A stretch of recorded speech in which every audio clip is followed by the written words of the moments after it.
بالنسبة لمشكلة تأخر التعلم، طبعا تأخر التعلم دي ناتجة عندي من إن هو ما تأسسش كويس في الحضانة، أو الأم ما دخلوش مرحلة الحضانة فبيدخل على المدرسة على طول، فالعقل عندي بيصطدم بكمية المعلومة والمعرفة اللي هي اوريدي موجودة في المناهج، هو اوريدي لسه ما بدأش الأبجدية، فهنا بيظهر عندي مشكلة تأخر التعلم.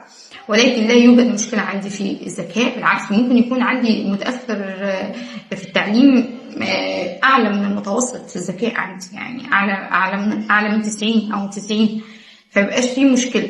بس هنا بيكون الدور على الأم، يعني أنا ممكن الأم تدرك الوضع ده إن هو متأخر، فلا لازم يكثف الموضوع معاه وتراجع معاه، وممكن المشكلة عندي بتتحل، بس طبعا عايزة جهد ومجهود. فطبعا يفضل ان انا ابدا التعليم عندي من مرحله مبكره. طبعا دايما اقول ان مرحله الحضانه مهم جدا للطفل، والتعليم الطفل وشخصيه الطفل.